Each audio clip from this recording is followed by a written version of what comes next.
Thank you. Okay, that was our sample mean. This is the average of the two.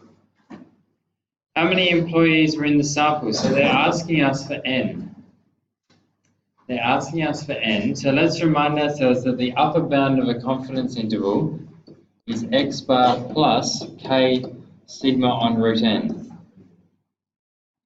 Now, what that means is I know that this is equal to the upper bound, so it's 140.55. I know that X bar is what we just had before, so it's 129.15. I need K and I've been given sigma. How do we find K? How do we find K for a 99% confidence interval? What do we use? We want the bounds on 99% of our area. So it's a central inverse normal. Constantina, can you do that for me, please? Central on a central inverse normal. What is it? 2.58. Yep, that's close enough. So it's more than 2 standard deviations away, which is roughly right for so much area. Okay, so what that means is that 129.55 plus 2.58 times 28 on the square root of n is equal to 140.55. So I just need to solve this equation. So I'm going to take the 129.55 to the other side. So it's going to be 2.58 times 28 all over root n is equal to 140.55 on 129.15. Okay, hang on, that's subtracted, not divided. Okay, and then I'm going to swap this side and that side. So it's going to be 2.58 times 28 on the subtraction, 140.55 take 129.15 is equal to the square root of n. So I'm just going to have to square it. So I'm going to take away the square root and square it. Amy, can you do that calculation for me, please? So once we get it to there, it's a subtraction. We bring the root n over to the other side by swapping it with this subtraction, and then we square the log because that's going to give us n. Now, it's very unlikely that we're going to get an integer value. So we're going to have to think, how do we round it? Are we going to round up or round down, or it doesn't matter? So if you increase your sample size, well, it asks us how many employees are in the sample when we've been given a sample. So I don't think, in this case, we're not looking for a particular condition. It's just what was the value we used. So we'll see what value we get. Yep. 40.156. Because there's no condition on that, it doesn't have to be wider than something. We'll talk about that in more detail later. I'm just going to round down because that's what the 0.1 tells me to do. I don't think that we can argue with that. So the company wanted to reduce the width of the confidence interval, and so the nurse took a second random sample. The blood pressure of 80 employees was found to be 132.4, calculated 92% confidence interval based on this sample. Okay, everybody, do it on your calculators. Lena, I want you to give it to me when you got it. I'm going to fill in this bit for everybody. It's mu that goes in the middle. Not X bar, not sigma, nothing else. It is mu that always goes in the middle of a confidence interval because it is an interval about the population mean. We know what the sample mean is. We don't care what it is so much. We care about the population mean. So it is mu. So we need the information. So the confidence level is 0.92. The standard deviation we're assuming to be the same as 28, told in the original question, and the sample mean is 132.4, and we've got a sample size of 80.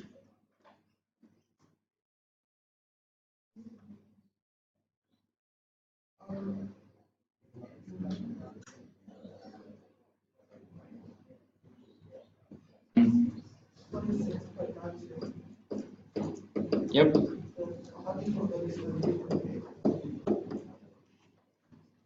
Is there anything on the end?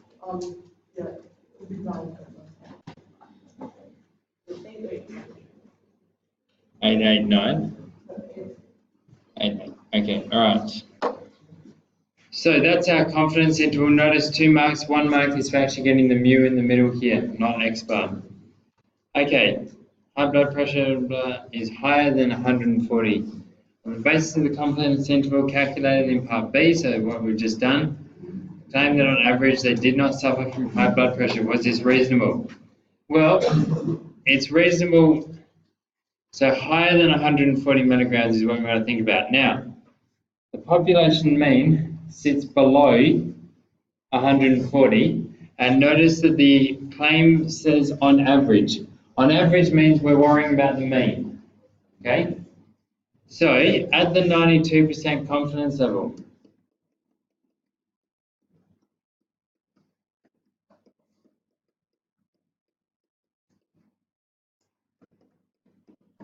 mu, or population mean, we should use the words,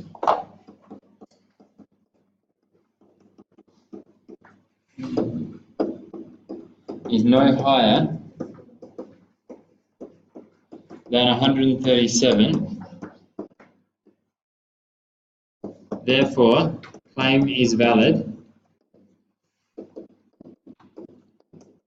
at the 92% confidence level.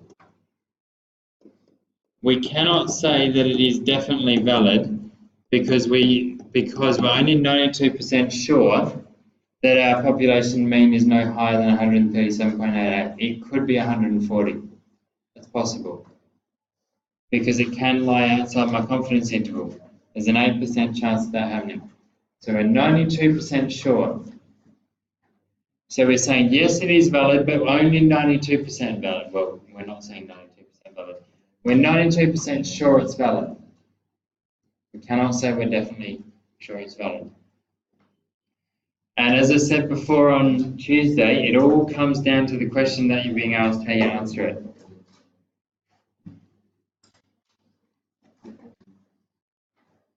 Okay, the company wanted to make the above claim. However, a nasty statistician did not want to let them make this claim. What sample size would he need to use for a 92% confidence interval?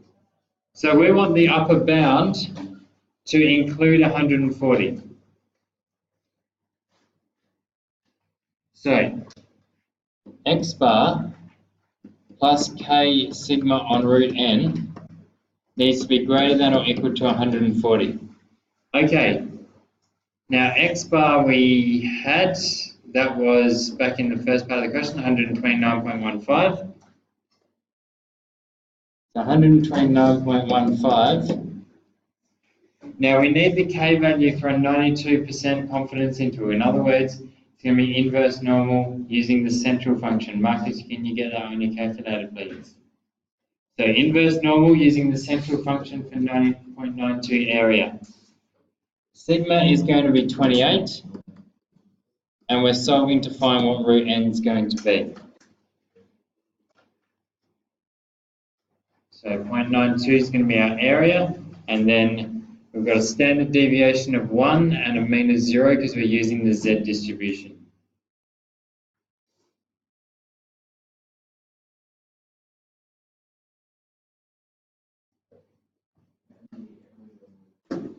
.92.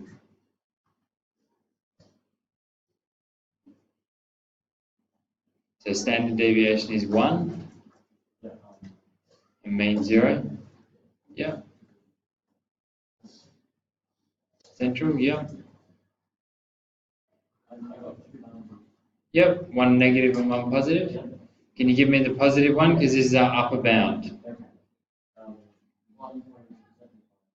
1.75, great. Okay, so now we need to calculate that. So I'm going to bring the 129 over. So it's going to be 1.75 by 28 on root n. It's greater than or equal to 140, take 129.15.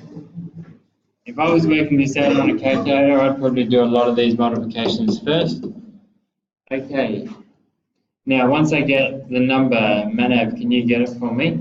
So we're going to swap these two. So it's going to be 1.75 times 28 on 140. Take 129.15.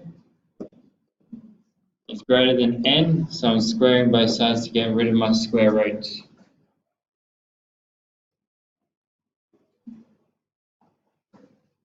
And what does that give me? The n is less than or equal to.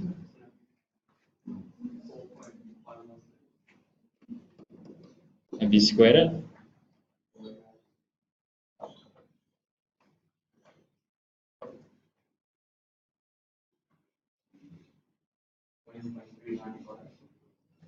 $20.395. Okay. Now I'm saying that n has to be less than or equal to that. Now to get a whole number, to get a sample size, it's got to be a whole number. I'm not going to chop somebody up. So because it's that or less, I'm going to say n equals 20. I come down because it's less than or equal to that. Okay, and if you think about it, in here, if n increases, the whole thing drops. It's inversely proportional for those that do physics. As n increases, this term comes down, so it comes away from 140. Okay, the company did not want a confidence interval width of any more than 10. How could they ensure this by the sample size they use? Well, if we think about the width is equal to x bar plus k sigma on root n, take x bar plus k sigma on root n. The x bars cancel, and I get k sigma on root n. I get 2 lots of k sigma on root n. So the width is equal to that. So I don't want a width of any more than 10. So 10 is equal to 2.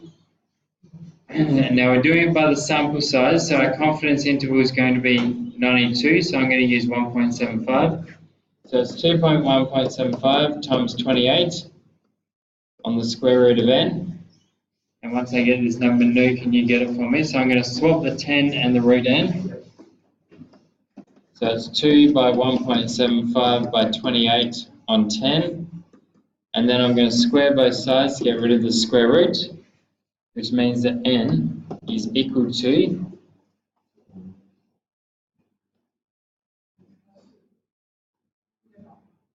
sure. Was can we focus on the sense?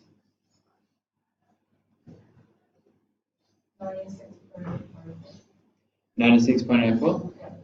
Okay, so n 96.04. But do we round up or do we round down? Because there is a right way and a wrong way to do this, and it's not just based on the 0.0. So we wanted the width.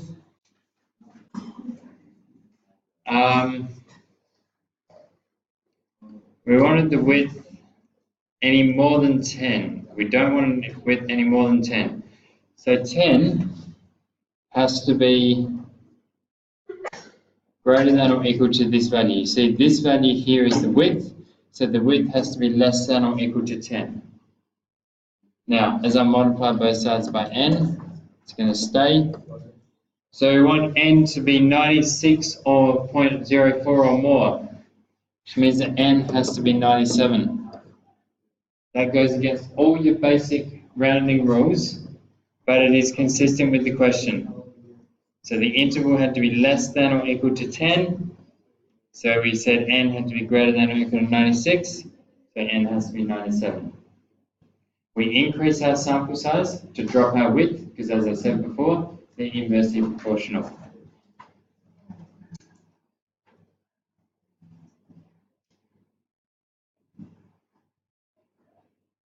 Okay. In 1861, some guy measured some body temperatures. Body temperatures are normally distributed with a mean of 37 and standard deviation of 1/2. Study was taken from 132 people, that's N. The sample mean with X bar was found to be 36.8. That mu be the population. Find the 95% confidence interval for mu's. Sean. So, we're doing a 95% confidence interval.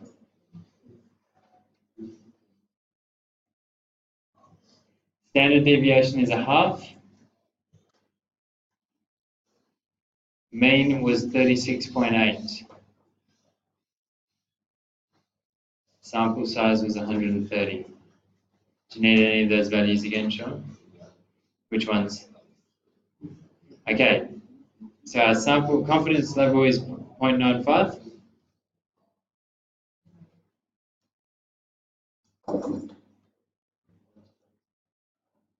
We okay? Sure.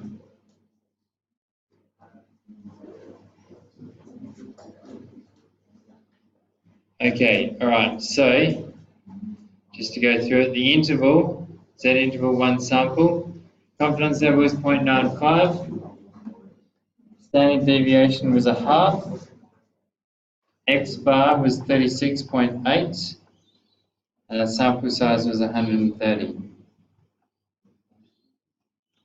So we go 36.7 to 36.9.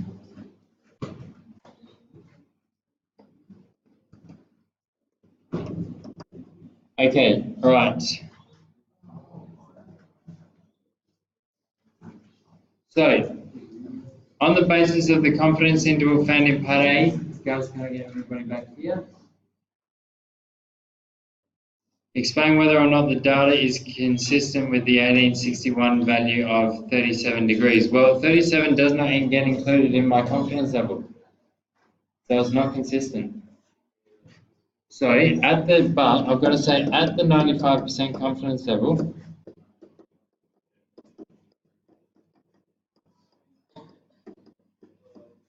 data is not consistent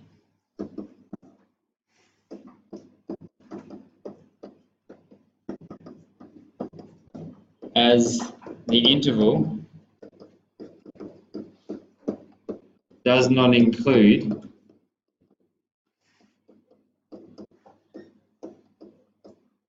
(37°C).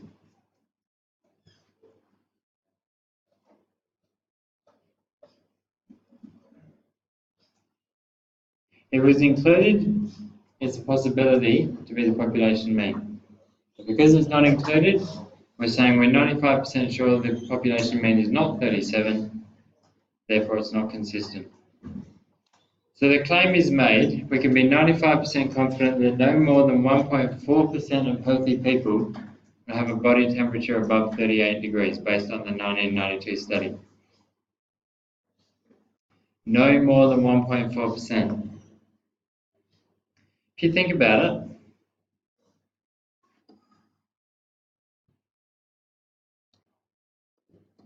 138's out there.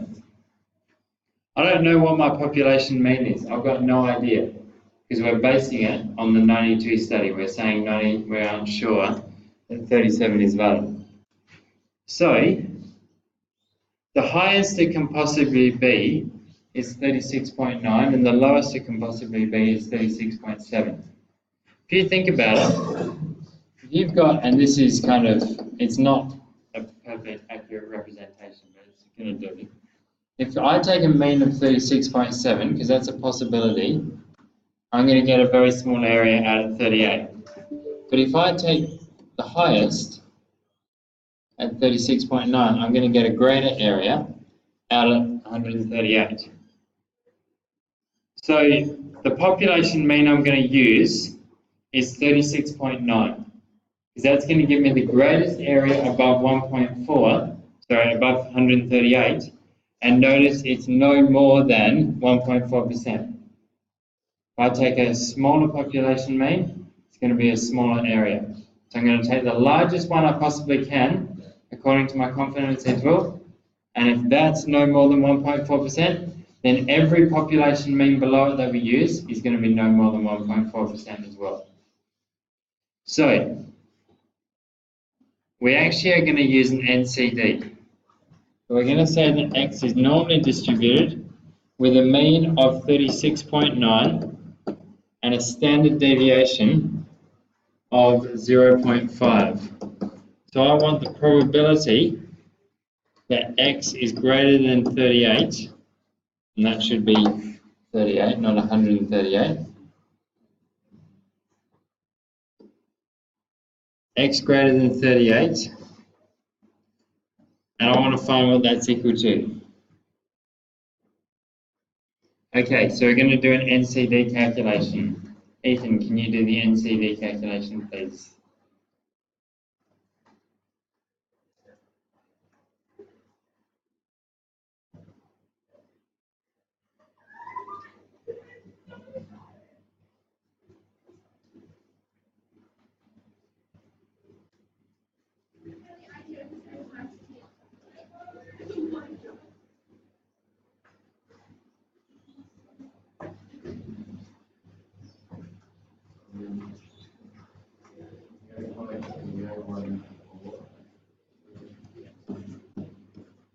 Okay, can you give it to 3 decimal places?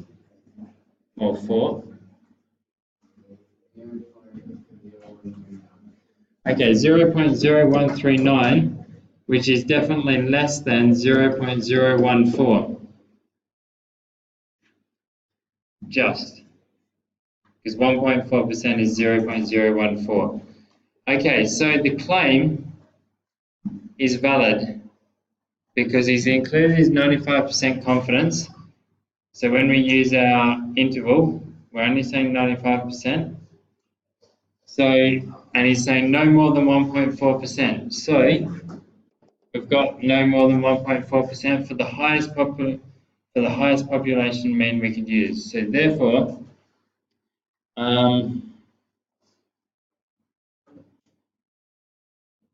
claim is valid. So we've used our highest population, would give us the greatest amount of area beyond 38, and we've got something less than what they are claiming.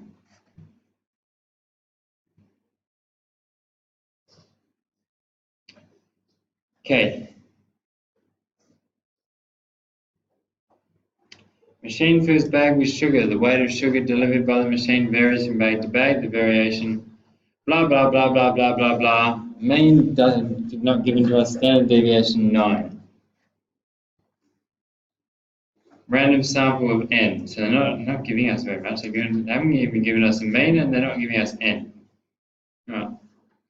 Sugar in each bag is weighed, and the mean is calculated. If n equals 12, show that the width of the 95% confidence interval is 10.2 grams. Okay, remember we said width before?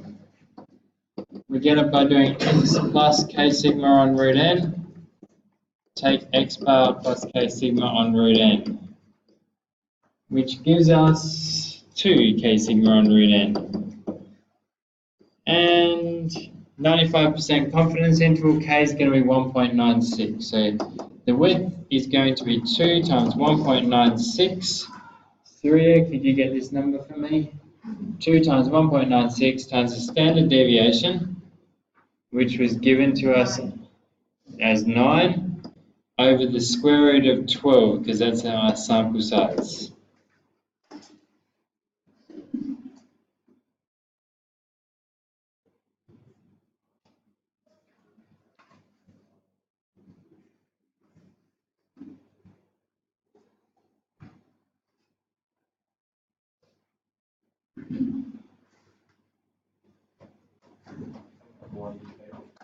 Okay, now we've been asked to show that it's 10.2.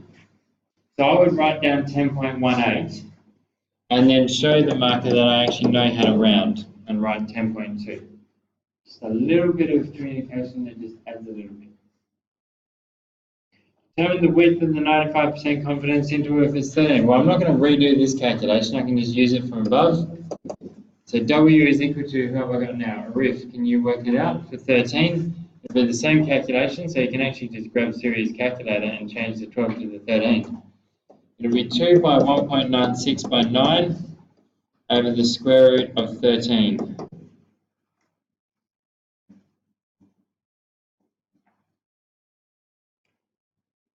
So this is the width, which means it can be a decimal number. It's not going to be it doesn't have to be 9.78. Notice as our sample size increases, our width decreases. That's perfectly normal because n is on the bottom, inversely proportional. Like we talked about like you all talked about in your investigations for 1 on B. Actually, I can't guarantee that all of you talked about that because I haven't marked it yet. All of them. As the filling process proceeds, mu changes, the machine can be adjusted. The standard deviation is still 9. We want a desired value of the mean to be 120 grams. We can't determine the population exactly, so a random sample is selected. And we've got a 95% confidence interval. The quality controller will not adjust the machine if the confidence interval is contained within the range 1015 up to 1025. What is the smallest ample size for which it is possible that the quality controller will not adjust the machine? Explain your answer. Okay, all right. So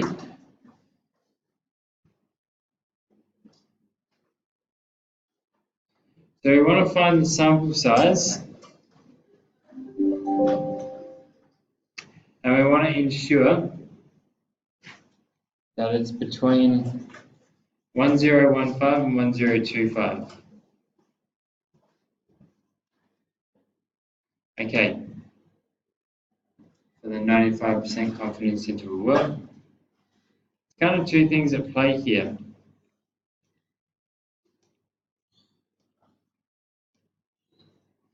See, we're going to need, the confidence interval is going to be contained within the range 1015 up to 1025. It's got to have a width of 10 or less. And that's with the sample mean sitting at, well, where would it be? We're not given a sample mean.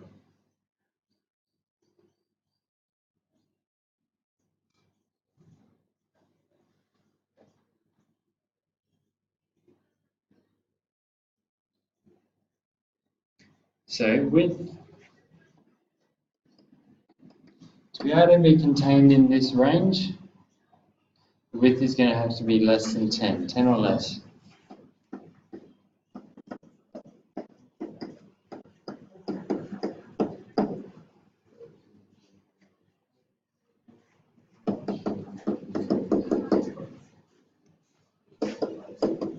Okay, so as a result, we've actually done the work.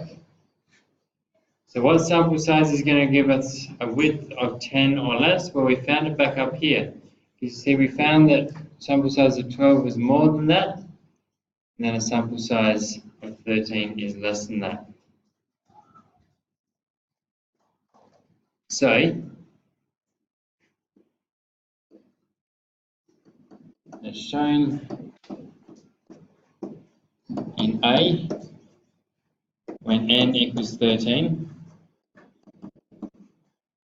width is less than 10.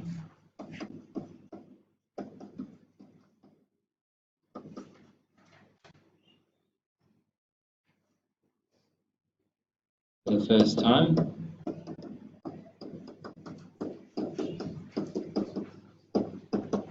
Hence, the smallest sample size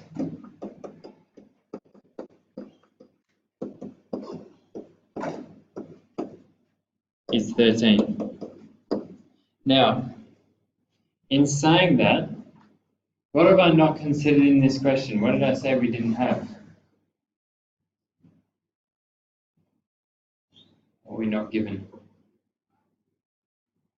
anywhere in this question that you generally need for a confidence interval?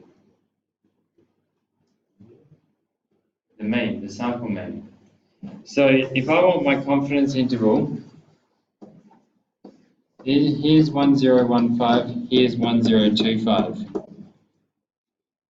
Now, my mean can kind of be anywhere there. but they said the smallest ample size. So we're going to take the best possible condition. You see, if I increase my sample size, my width is going to come down. So I'm going to have to say that's an increase, but I want the smallest possible size. So if my mean is there, closer to 1025, I'm going to have to shrink down my confidence interval a lot more. So what I've done is I've assumed the best possible condition. The best possible condition, the one that's going to require the least sample size, is if my sample mean's in the middle. Because I've got an equal distance either side to fit within. So I've assumed, this assumes x bar is 1020, as this is the best condition.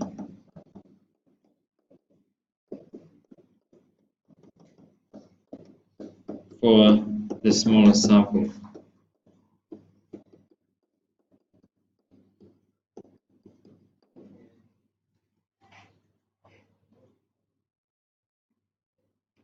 Suppose a random sample of 40 bags is selected, let x bar be the average weight. Calculate a 95% confidence interval for mu. If x bar is 1017.8, give the limits correct to the nearest whole number. Joan, can you do this for me, please? Find the confidence interval. So we're doing a 95% confidence interval. I'll give you a hint that we're going to do mu less than or equal to. And we're going to go to the whole round, give the limits correct to the nearest whole number.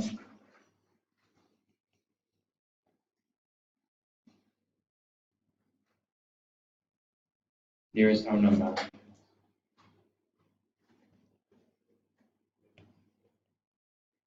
There'll be a mark in the exam, because this is from a past exam, assigned to making sure that you actually give whole numbers. No whole numbers, no mark. Simple as that. So you could legitimately make this actually out of 3, but it's more likely to be out of 2. Because I don't want to put too many marks. Joan, we're wondering on what some values are.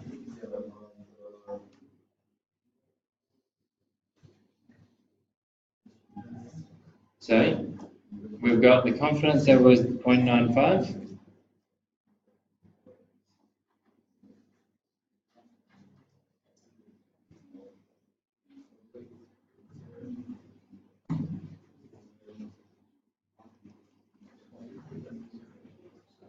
Alright, so calculate a 95% confidence interval is x bar is 1022.3. Give the limits correct to the nearest whole number.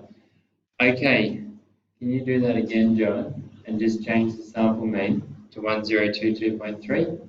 So everything else is staying the same.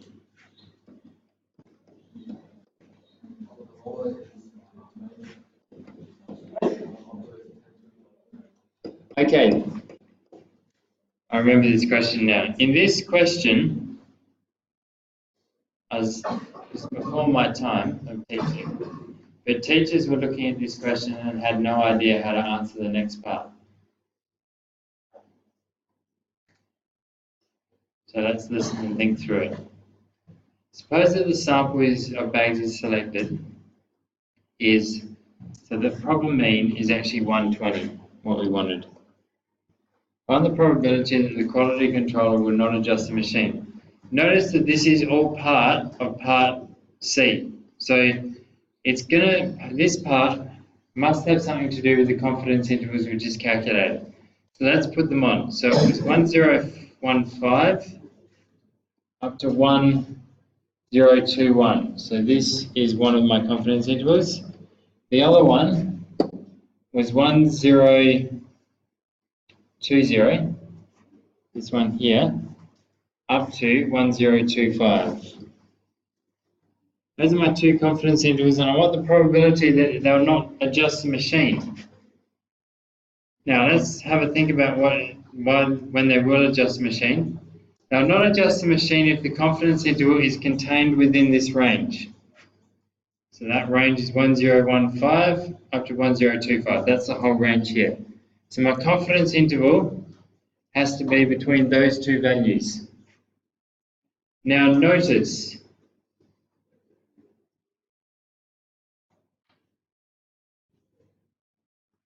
when the sample mean is 1017.8, we get a lower bound of 1.15 and we get something contained within the other end.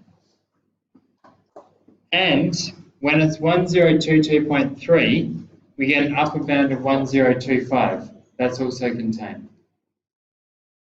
So basically, a sample mean of 1017.8 is hitting my lower bound. So we can't have a sample mean lower than that because that will go outside my range of 1015. A sample mean of 1022.3 hits my upper end of my range. So I can't have a sample mean higher than that one because that will go outside the upper end of my range. So the probability that they'll not adjust the machine is the probability that X bar will sit between 1022.3, that's going to hit my upper bound, and that it will be greater than 1017.8 because that will hit my lower bound. But then, so it's an NCD problem. But we've got to think, well, what is my standard deviation of my mean? Well, X bar, now what's my sample size? 40. X bar 40 is equal to, now the mean is just my population mean, which we're told is 1020. My standard deviation is 9 divided by the square root of 40. So, NCD, distribution, normal, NCD. I'm going between 1017.8 and I'm going up to 1022.3. I have a standard deviation of 9 times the square root of 40. I have a mean of 1020. I calculate that. I get a probability. I write that probability down, which is 0.0315. And I'll probably solve the hardest question that ever came up in an exam on confidence intervals. Is it intuitive to think of that? No. Okay. I didn't think of it. There was somebody else that solved it. But notice that a diagram actually kind of helps. Maybe. Maybe not. The logic of the problem. Okay, all right.